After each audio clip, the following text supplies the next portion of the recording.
दोस्तों yes bank की अगर बात करें तो स्टॉक के अंदर लगभग 1% की गिरावट देखने को मिली, जबकि दूसरे बैंकिंग शेयरों में आज हमें तेजी देखने को मिली। चाहे सरकारी बैंक हो या फिर प्राइवेट सेक्टर की बैंक हो, सभी जगह पे तेजी थी। उसके बावजूद भी यस बैंक के स्टॉक में गिरावट है। इसके पीछे दो बड़ी वजह है जिसको इस वीडियो के माध्यम से हम डिस्कस करने वाले। यहाँ पे जेरोदा के फाउंडर की तरफ से भी बहुत बड़ा बयान निकल कर आया बैंकिंग सेक्टर को लेकर। क्या है उनका बयान, जानने की कोशिश करेंगे इस वीडियो के माध्यम से। और क्या आने वाले समय में यस बैंक में एक अच्छी तेजी आ सकती है या फिर स्टॉक में गिरावट की संभावना बन रही है।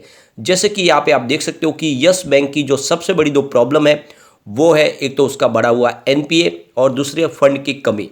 दोनों का निपटारा हो रहा है, उसके बावजूद भी यहाँ पे प्राइस नहीं बढ़ पा रही है। तो क्या किसी पॉजिटिव ट्रिगर का इंतजार कर रहा है स्टॉक या फिर इसके पहले कुछ संभावना बनेगी? इन सारी बातों को जानेंगे इस वीडियो के माध्यम से। सबसे पहले आज के ट्रेडिंग को अगर डिस्कस करें, स्टॉक की शुरुआत अच्छी खासी हुई, यानी जो कल की क्लोजिंग थी उसी पर शुरुआत हुई 17.05 पर और 17.15 का हाई भी बना। यानी कुछ समय के लिए भले ही पॉजिटिव माहौल बना, लेकिन उसके बाद में गिरावट हुई। 16.80 का लो बना और अंत में क्लोजिंग 16.85 पर रही, यानी नीचे की तरफ ही क्लोजिंग रही है। 1.17% की बड़ी गिरावट देखने को मिली। अब यहाँ पे अगर हम देखें तो वॉल्यूम में कल जैसा ही था लगभग। आप देख सकते हो पिछले एक महीने पहले इसका 10 करोड़ का वॉल्यूम होता और 4 करोड़ की डिलीवरी उठाई गई थी। 1 वीक पहले 9 करोड़ का वॉल्यूम होता, 3 करोड़ की डिलीवरी उठाई गई थी। और कल 6 करोड़ का वॉल्यूम होता, 3 करोड़ की ही डिलीवरी उठाई गई थी। आज भी 6 करोड़ का वॉल्यूम है, यानी कल जितना ही वॉल्यूम आज भी हुआ है। अब पूरे बाजार की बात करें तो निफ्टी 50 आज 18,267 के स्तर पर क्लोजिंग दी है, जहाँ पे 0.13% की तेजी थी, यानी मामूली सी तेजी थी। एक तरह से देखें तो फ्लैट ही क्लोजिंग है, कोई बड़ी तेजी बाजार में नहीं थी, क्योंकि कुछ सेक्टर के अंदर दबाव बना हुआ था और प्रॉफिट बुकिंग भी हावी है। पिछले कई दिनों से लगातार एफआई बाजार में बिकवाली भी करे, उसका इफेक्ट देखने को मिल रहा है। यहाँ पे अगर आप देखें तो इस समय बाजार ऑल टाइम हाई के आसपास है। ऐसे में लोगों का नजरिया प्रॉफिट बुक की तरफ ज़्यादा है और ऐसे में दबाव बन रहा है। निफ्टी बैंक की बात करें तो यहाँ पे अच्छी तेजी थी। आप देख सकते हो 42,729 के स्तर पे 0.64% की तेजी थी। निफ्टी पीएसयू बैंक की अगर बात करें तो यहाँ पे अच्छी खासी तेजी थी। 4008 के स्तर पे 1.02% की तेजी थी। निफ्टी प्राइवेट बैंक की अगर हम बात करें तो 21,670 के स्तर पे 0.49% की तेजी थी। तो यहाँ पे देख सकते हो प्राइवेट सेक्टर बैंक में कम थी, यानी लगभग आधा % की तेजी थी, लेकिन सरकारी बैंकों में अच्छी खासी तेजी थी। पीएसयू बैंक में लगभग 1% की तेजी थी। उसके बावजूद भी हमने 1% की गिरावट देखी है यस बैंक के अंदर। तो इसके पीछे सबसे बड़ी वजह है एमके ग्लोबल। आपको पता होगा एमके ग्लोबल पिछले 1-1.5 साल से लगातार सेल के टारगेट दे रहे। उनका टारगेट फिक्स है 12 रुपीज़ का।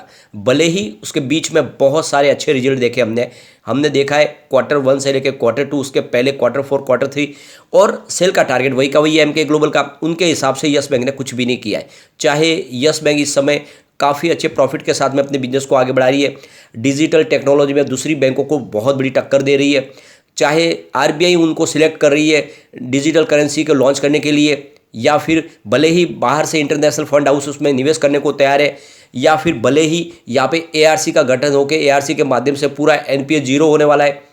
रेटिंग एजेंसी अब बहुत अच्छी रेटिंग दे रही है, लेकिन उनको कोई फर्क नहीं पड़ता है। उनका टारगेट अभी भी वही है 12 का, यानी उनके हिसाब से जब शुरुआत की थी यस बैंक ने और उस समय और इस समय में कुछ भी फर्क नहीं लग रहा है, और लोग यहाँ पे मिसगाइड हो जाते हैं और सेल कर देते हैं। आज आप देख सकते हो कि आज बड़ी डील नहीं हुई है, यहाँ पे छोटी छोटी डील हुई है। इसका मतलब ये कि रिटेल इन्वेस्टर यहाँ पे बहुत ज़्यादा बिकवाली की है। कुछ बड़ी डील जरूर है जिसमें हमने माल बिकते हुए देखा है, तो इसके पीछे वजह है एफआई बाजार में बिकवाल बने हैं, तो उनकी वजह से भी यहाँ पे हमें थोड़ी सी गिरावट देखने को मिले। यानी आज दो रीजन बने, एक तरफ तो एफआई की बिकवाली जारी है और ऑलरेडी यस बैंक में लगातार एफआई ने खरीदारी की है, तो उनकी बिकवाली भी हो रही है। दूसरी तरफ हमारे रिटेल इन्वेस्टर को एमके ग्लोबल ने यहाँ पे डरा दिया है और उनके इस सेल के टारगेट की वजह से रिटेल इन्वेस्टर निकलना चाहते हैं, जबकि ये खरीदारी का मौका एक्चुअल में देखे तो यहाँ पे एफआई अपनी प्रॉफिट बुक करे, उसमें कोई टेंशन वाली बात नहीं। आप देख सकते हो लगातार उनकी प्रॉफिट बुकिंग जारी है। यहाँ पे आप देखें तो 15 नवंबर को उन्होंने करीब 221 करोड़ की बिकवाली की थी। 16 नवंबर को उन्होंने 386 करोड़ की बिकवाली की, लेकिन 17 नवंबर को उन्होंने एक दिन खाली मात्र 618 करोड़ का नया इन्वेस्टमेंट किया। 18 नवंबर को फिर से उन्होंने 751 करोड़ की बिकवाली कर दी और 21 नवंबर को तो उनकी बिकवाली बढ़ के 1593 करोड़ तक पहुंच गई। काफ़ी बड़ी संख्या में उन्होंने माल बेचा। 22 नवंबर को फिर से उन्होंने 697 करोड़ की बिकवाली की और आज 23 नवंबर को उन्होंने 789 करोड़ की बिकवाली की है। तो लगातार यहाँ पे प्रॉफिट बुकिंग हो रही है। काफ़ी निचले लेवल से उन्होंने खरीदारी की थी। ऐसे में जो भी शॉर्ट टर्म इन्वेस्टर एफआई वाले, कुछ फंड हाउस है जो कम समय के लिए निवेश करते हैं, वो यहाँ पे प्रॉफिट बुकिंग कर रहे हैं। यहाँ पे अगर आप देखें तो यस बैंक में भी इन लोगों की होल्डिंग लगातार बढ़ी है, ऐसे में यहाँ पे प्रॉफिट बुकिंग तो लाजमी है। और आप देख सकते हो कि जहाँ पे सितंबर 2021 में एफआई की होल्डिंग 7.92% के आसपास थी, दिसंबर 2021 में बढ़ के 8.17% हो गई और मार्च क्वार्टर में ये 10.97% तक चली गई। जून क्वार्टर की बात करें यानी Q1 की तो ये 11.37% तक चली गई थी और सितंबर में ये 12.15% तक चली गई। तो लगातार होल्डिंग एफआई ने बढ़ी थी और अब जब वो प्रॉफिट बुकिंग शुरू कर चुके तो यहाँ पे नेचुरली यहाँ पे आपको यस बैंक भी थोड़ी सी गिरावट देती हुई दिखाई देगी, लेकिन आने वाले समय डेफिनेटली यहाँ पे फिर से तेजी बनेगी और इन्वेस्ट भी आएगा क्योंकि यस बैंक वाकई में मजबूत हो चुकी है। तो यहाँ पे जो अपडेट निकल के आ रही है, जेरोदा के फाउंडर निखिल कामत ने जो सोशल मीडिया में पोस्ट की है, उनका कहना है कि इंडियन बैंक फिलहाल आउटस्टैंडिंग परफॉर्मेंस दे रही है, लेकिन इंटरनेशनल बैंक इससे इतना शानदार प्रदर्शन नहीं कर रही है। यानी दूसरी इंटरनेशनल बैंकों के मुकाबले इंडिया की बैंक काफ़ी अच्छा प्रदर्शन कर रही है और काफ़ी शानदार तरीके से आगे बढ़ रही है। और यहाँ पे आप देख सकते हो इसके पीछे वजह भी है। यहाँ पे ग्लोबल इकोनॉमी भले ही इस समय काफ़ी ज़्यादा तकलीफ से गुजर रही हो, लेकिन इंडिया की इकोनॉमी इस समय काफ़ी अच्छा प्रदर्शन कर रही है। यहाँ पे आप देख सकते हो इकोनॉमिक गतिविधियाँ बढ़ने लगी है। कोविड का इफेक्ट पूरी तरह से यहाँ पे खत्म हो चुका है। जिस तरह से चाइना पूरी तरह से लॉकडाउन में लगा हुआ है, वहाँ पे इंडिया में ये कोई प्रॉब्लम नहीं है।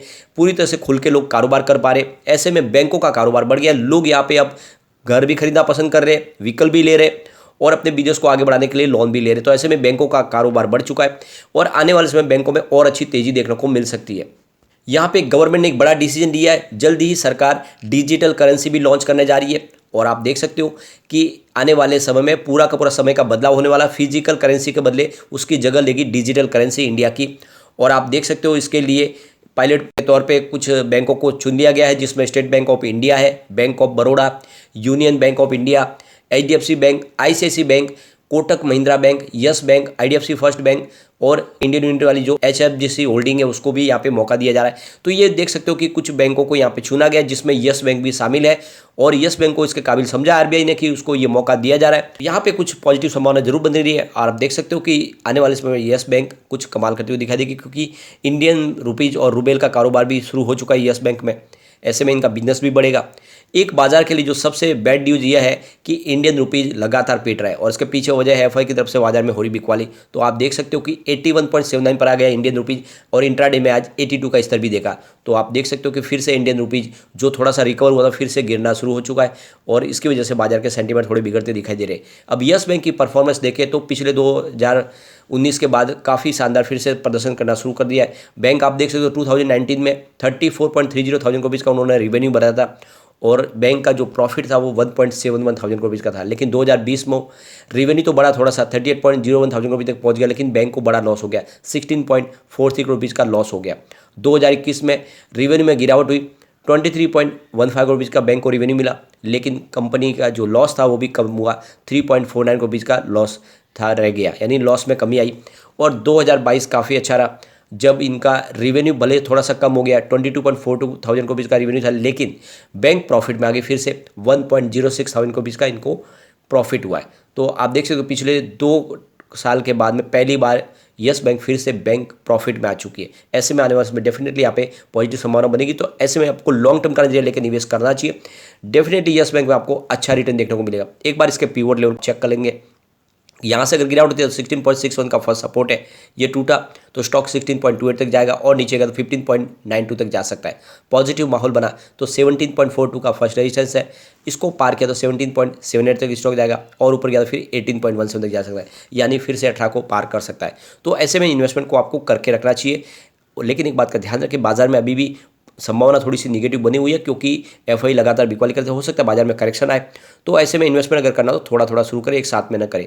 लेकिन फ्रेंड, कोई भी इन्वेस्टमेंट करने से पहले अपने फाइनेंशियल एडवाइजर से बारे ले ले या अपना खुद का रिसर्च करें, क्योंकि मैंने वीडियो आपके एजुकेशनल पर्पज़ के लिए ही बनाया। वीडियो पसंद आए तो लाइक शेयर जरूर कीजिए और चैनल को सब्सक्राइब कर दीजिए। Thank you friend.